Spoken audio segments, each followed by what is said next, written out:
Hey, these, look here now. Look here, these are AR12s. Brand new, boys. Get on to buy them $50,000.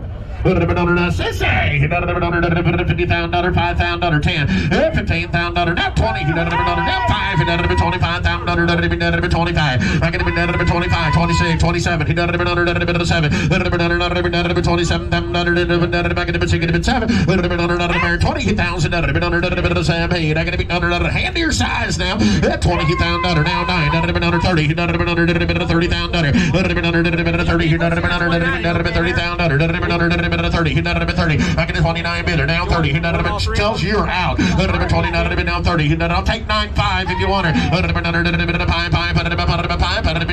29 so 29,000.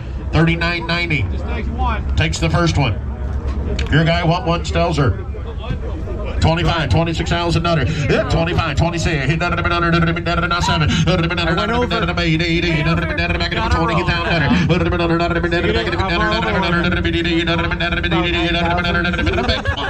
Across 30 and flying. 20,000.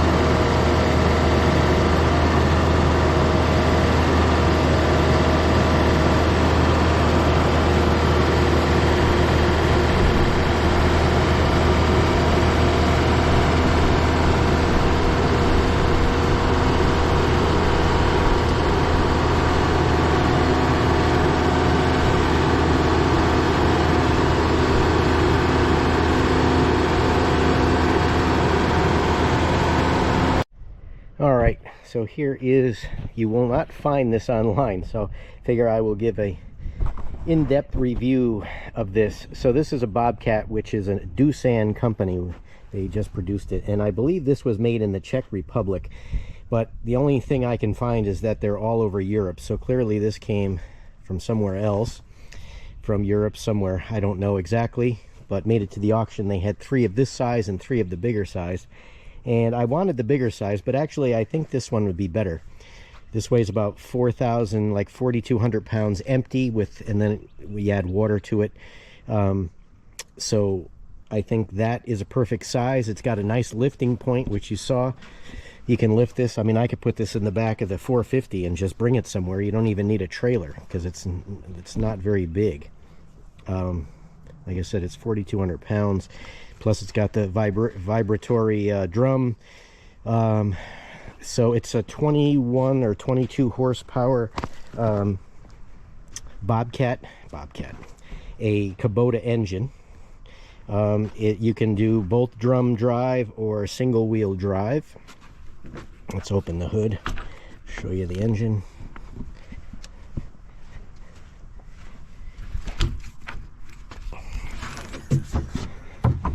Unfortunately, it's tier 4, so it's got a filter. It's got a particulate filter on it, but there's no depth because it's only 21 horsepower. But it's a common Kubota 3-cylinder engine, 21 horsepower. Fairly easy to get at everything. Oil filters here, check, cap. Oil changes, I'll have to lift it up a little bit to get underneath it, but that's no big deal. It's got a don't make the mistake that I did. They give you the water strainer, and they had it zip tied up here. And before we left, I think it was here. Wendy said, "Oh, you better grab that, not leave it on there," so it blew away. And I forgot to put it back on, and I put RV antifreeze, started filling it up, and I heard it coming out. So I ran to the truck quick, got it, and put it on. So I only lost a few ounces. But here's your throttle. Here it's got 3 positions. Idle, here's your water fill, the vibration here, loading it on a trailer. Let's see, so if you don't want it to vibrate at all, you put it in 0, you put it in 1 for vibration, and you can either put it on manual, which is here, or you can put it on automatic. So if you put it on manual, you can turn it on and off with this red button. If you put it on automatic, it will come on and off. When you go forward, it'll be on. When you go to reverse, it'll shut off, or neutral, it'll shut off. It's got a 20 amp 12 volt outlet right there, so you can plug something in. It's got a horn. This is forwards and reverse. Parking is all the way over, and this needs to be all the way over like that in order to start it. That's why I could not figure out, and neither could the people at the auction, couldn't figure out how to start it, but this needs to be all the way over. There is a place for a manual, which is under the hood, and I wish I had seen that. I don't know if the other machines had a manual. This does not have a manual in it, so I do not have one. Maybe I can get one. You can lock the articulation with that red arm right there to there, so for transport it won't be squiggling around, or when you pick it up it will stay perfect. As you can see, I've already got the David's Memorial stickers on there. Backup alarm, probably be cutting that off. That'll drive me crazy, but maybe with this it's probably a good idea in case anybody's around, but nobody's around here, so really doesn't matter. They got all your safety things on there. Make sure you wear ear muffs. It's not really that loud. I don't know what else. It holds about 6 gallons, 5 to 6 gallons. It had nothing in it reading. I put in 5 gallons and it shows just about full, so it might be 6 total to filling, overfilling, but 5 is a good amount, and I don't think this will use too much fuel. So but again, all your filters are easy to get at. The fuel filter is easy to get at. Radiator top off antifreeze is good. Battery's right in front, so everything there seems to be good. The hood goes down with bungees, and you can put a pin in to stop it, but I have no need for that. Your fuel tank is there. It's lockable if you choose to do so. I do not need to lock it. Armrests, nice. You can put them up if you don't want them. Seat belt, you have to lock the seat belt in order to start it. It's another safety switch it has on it, and it looks like it has a place for a roof that you can buy. Look at all the bugs we picked up between here and Florida. Quite a bit. I've still got to wash it. I cleaned off it. It had stickers. I don't know if it was import stickers or whatever they were. I used some goof off and took off the sticker, whatever it was. You couldn't, I don't know what it was from, but it was not good. So all right, well, I'm going to fill it up with water, and I am going to go use it and see how we can compact the floor under David's garage.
Well, here's a little interim shot. So I've did 2 passes in one direction, 2 passes in the opposite direction, and now I'm doing a 45, and you can really see the difference.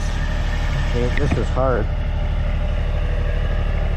So that thing really works. I mean, I haven't finished. I want to get a different mount and put the camera on the machine, but yeah, this thing works well, and you can see it's offset, so you can get closer on that side.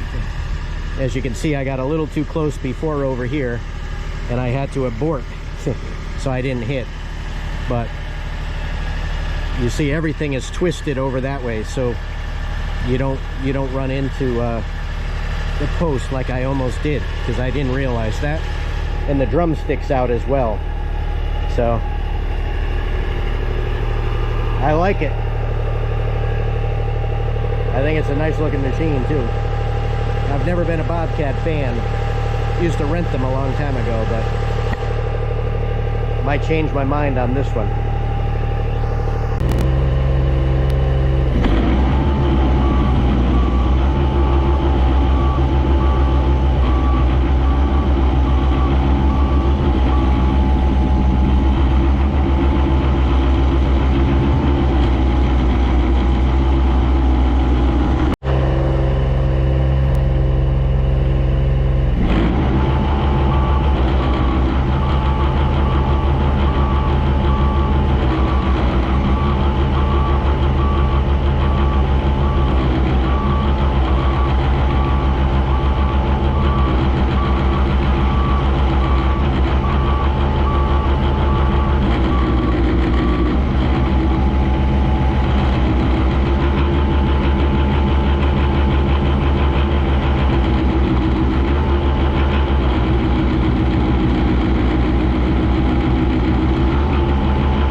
Well, here we go.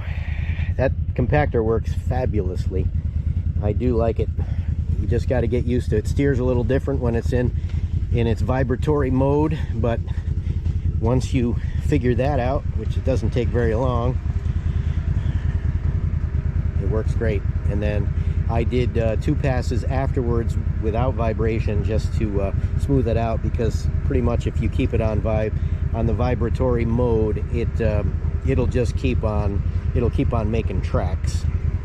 But pretty much no tracks now, so this thing's hard. So ready for concrete. All right, so what else can I tell you about it that I've learned? This is, well, it's not serviceable by Bobcat, though. I haven't tried, but a company called Ammann, Ammann,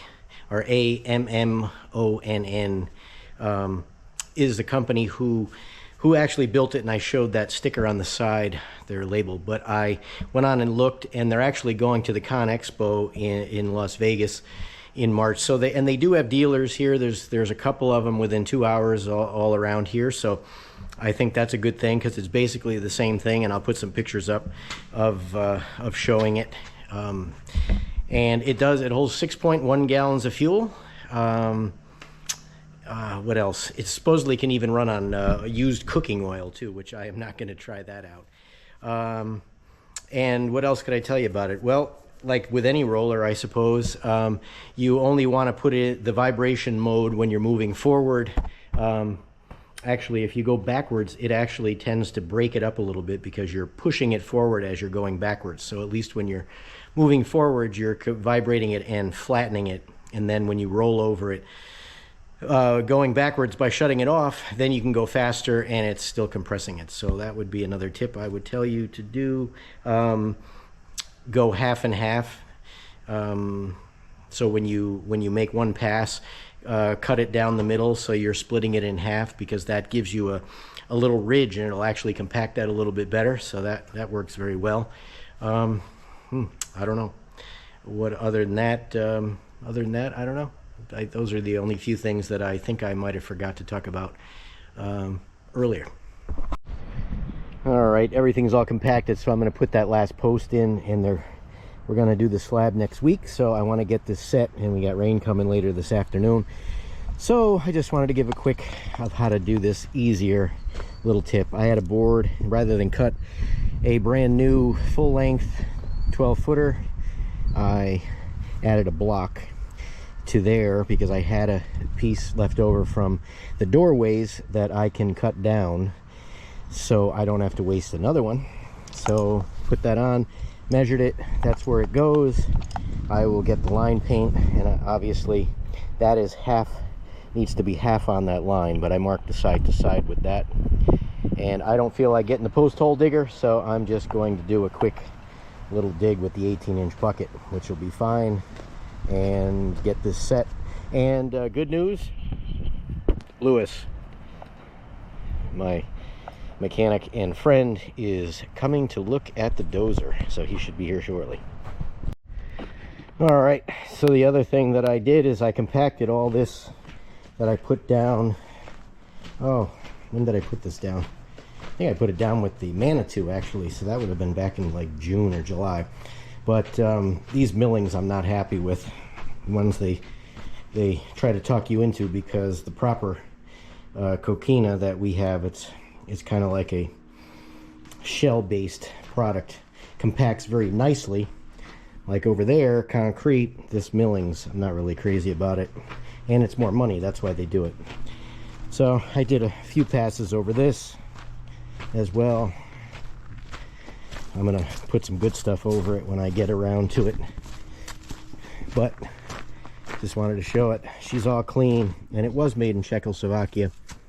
You got the label right there, which I just saw when I was washing it. So it was made by Ammann, A-M-M-A-N-N. So that's who actually made it. But yeah, I'm very happy with it. It's comfortable. It does what I needed to do, and if it takes a little bit longer to do all my roads than it would have with the bigger one, well, that's okay. I got time. And I'm leaving my Jeff Martin stickers on there. Some people will understand why. I mean, plus it's nostalgia, that's where I got it, but the number. So I'm sure my daughter will get it. But anyway, so that's it. That's basically it. So again, if you buy one of these or look at one of these, I just assumed it had to be a neutral.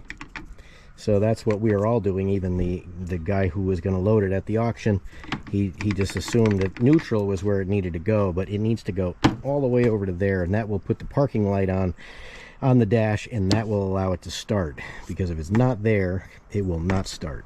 And it also wants to be in the lower of the three. So you've got idle, you've got 85% and 100%, and you don't really need to even vibrate it in the 100%. And because until it breaks in, I don't like to run things at full RPM anyway, so I'm gonna wait. I only got about 6 hours on it now, so I put about 4 hours on it. Water tank is full. You can flip these ROPs down if you need to get it in somewhere smaller, but I do not need to do that. So again, there's one last look. So I like it. So as usual, thanks for watching. Catch you on the next one.